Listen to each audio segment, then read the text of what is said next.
ও যুবক ভাই, একটু এদিকে কান দাও। আজকে যৌবন পেয়ে, যৌবনের তাড়নায় আজকে নিজের জীবনকে কোথায় নিয়ে যাচ্ছ একটা বার চিন্তা করে দেখো নাই? আজকে আল্লাহ পাক রব্বুল আলামিন তোমাকে চালায় বিধায় তুমি চলতে পারো। আল্লাহ পাক যদি তোমাকে না চালাইতো, এই মাটি তোমাকে একটা কদম ফেলাইতে দিত না। মালিক যদি তোমাকে না চালাইতো, সমুদ্র কখনোই তোমাকে ঢালাও করে দিত। যদি আল্লাহ পাক তোমাকে না চালাইতো আমার যুবক ভাই, তাহলে ফেরেশতারা জায়গায় তোমাকে ধরে ফেলতো, কিন্তু আমার আল্লাহ চালায়। ও যুবক ভাই, ডেইলি 570 লিটার অক্সিজেন গ্রহণ করো, 1 পয়সা দিতে হয় না। দিতে হয়? টাকা দিয়ে অক্সিজেন গ্রহণ করতে হয় না। যুবক ভাই, যে চোখ দিয়ে দেখতেছো, বিজ্ঞানী সায়েন্স বলে এই চোখের কারেন্ট বিল ডেইলি 900 টাকার কারেন্ট বিল চলে আসে, 1 টাকা খরচ দিতে হয় না।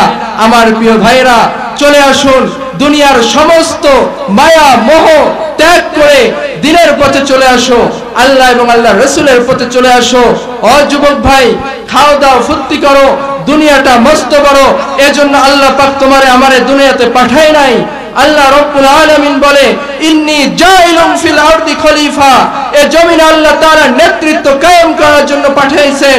সুতরাং আমার প্রিয় ভাই, আজকে এই জমিনে আল্লাহ তাআলার নেতৃত্ব না থাকার কারণে, এই জমিনে কোরআনের আইন না থাকার কারণে সমাজ ব্যবস্থা আজকে কোথায় যাচ্ছে?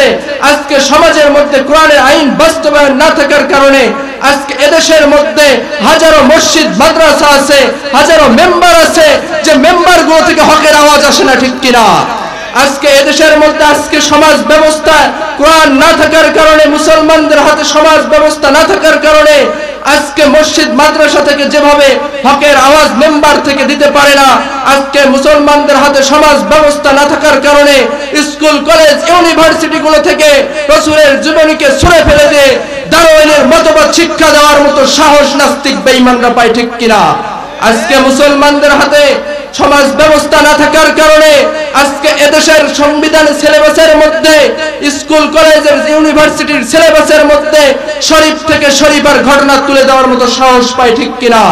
আমার প্রিয় ভাই, আজকে মুসলমানদের হাতে সমাজ ব্যবস্থা না থাকার কারণে এদেশের মধ্যে একজন ইহুদি খ্রিস্টান বেঈমানরা, বিধর্মী ভাইয়েরা তাদের ধর্মীয় অনুষ্ঠানগুলো স্বাধীনভাবে পালন করতে পারে, কিন্তু মুসলমানদের ধর্মীয় অনুষ্ঠানগুলোর মধ্যে হস্তক্ষেপ করা হয়, ঠিক কিনা? আমার প্রিয় ভাই, যদি আবার আল্লাহর জমিনে আল্লাহর দ্বীন কায়েম করার জন্য হযরত ওমরের মতো ভূমিকা পালন করতে হয়, যদি হযরত ওসমান গনি রাদিয়াল্লাহু তাআলা আনহুর মতো সম্পদের কুরবানি করতে হয়, যদি হযরত আলী রাদিয়াল্লাহু তাআলা আনহুর মতো শহীদ হয়ে জীবন দিতে হয়, আমরা কে কে তৈয়ার আছি? দু হাত তুলে আমার আল্লাহকে দেখাই দেই। আমার প্রিয় ভাই, আল্লাহর রাসূল যদি পেটে 2টা পাথর বাঁধতে পারে, কসম আল্লাহর রাসূলের পেটের চেয়ে আমার পেট বেশি দামি নয়। আল্লাহর রাসূলের চাচাকে যদি জেলে খাটতে হয়, আমার বাপ চাচা তার চেয়ে বেশি দামি নয়। আল্লাহর রাসূলকে যদি নিজ জন্মভূমি ত্যাগ করতে হয়, কসম আল্লাহর, আমার বাড়ি, আমার গাড়ি, আমার স্ত্রী, আমার পুত্র, আমার মসজিদ, আমার মাদ্রাসা, এমনকি আমার দেশ তার চেয়ে বেশি দামি নয়।